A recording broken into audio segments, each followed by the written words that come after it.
මේ දෙකෙන් ඔයා බ්‍රෙක්ෆාස්ට් එකට සිලෙක්ට් කරගන්නේ මොකද්ද? මෙතන තියෙනවා oats, මෙතන තියෙනවා corn flakes. මේ දෙකේ සාමාන්‍යයෙන් ඔයා මේ දෙකෙන් ග්‍රෑම් 30 30 ගත්තත් මේ දෙකේ සාමාන්‍යයෙන් එකම කැලරීස් වගේ තියෙන්නේ same calories, ලොකු calories difference එකක් නැහැ. ඒතර සාමාන්‍යයෙන් කවුරු කෙනෙක් oats ගත්තොත් සාමාන්‍යයෙන් ඔයාට මේකේ oats කියන්නේ high in fiber. ඒක ඔයාට වැඩි වෙලාවක් අල්ලන් ඉන්න පුළුවන්. ඔයාට බඩත් පිරෙනවා. oats ඒ වගේම ඔයාට ලොකු ප්‍රමාණයක් කන්නත් බෑ. ඒත් එකම oats digest කරන්න ලොකු වෙලාවක් යනවා. ඒතර ඔයාට diet restrict වෙලා ඔයාට මේ oat meal එක අරන් වැඩි වෙලාවක් අල්ලගෙන ඉන්න පුළුවන්.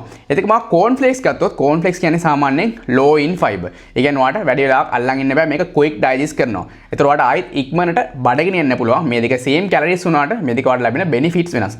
ඒකන්ද ඔයා මේක කෑවොත් ඔයා ආයි overeat කරන්න පුළුවන්. ඔයා diet එකේ ඉන්නවනම් ඔයා corn flakes ගන්න පුළුවන්. ඔයාට අඩු calories ප්‍රමාණයක් වෙන්න පුළුවන් එකට යන්නේ. හැබැයි ඔයාට ඉක්මනට ආයි බඩගෙන යනවා. මේක low in fiber ඒත් එකම quick digest කරනවා. ඒතර ඔයා overeat කරන්න පුළුවන්. ඒ නැත්නම් ඔයා තව මේකෙන් ප්‍රමාණයක් කන්න යන්න පුළුවන්. ඒකන්ද මතක තියාගන්න ඔයා මීල් සිලෙක්ට් කරගද්දි හැම වෙලේම කැලරීස් විතරක්ම නෙමෙයි බලන්න ඕනේ. ඔයා මේ වගේ ෆයිබර් කියන දේ. ඒ වගේ මේ ඔයාලට මොනවද බෙනිෆිට්ස් ලැබෙන්නේ කියලා ඔයා මීල්ස් වලින් බලන්න ඕනේ. ඉතින් ඔයාලට තේරෙනවා ඇති මේ දෙකේ සේම් කැලරීස් වුණාට ඔයාට ලැබෙන බෙනිෆිට්ස් ගොඩක් වෙනස්. ඉතින් ඔයා පල්ලෙන් කමෙන්ට් එකක් දාන්න ඔයා මේ දෙකෙන් දැනට මොකද්ද කරන්න යන්නේ ඔයාගේ ඩයට් එක මොකද්ද ඔයා ඇඩ් කරලා තියෙන්නේ කියලා. ඉතින් තවත් මේ වගේ ටිප්ස් දැනගන්න ෆලෝ කරලා තියාගන්න.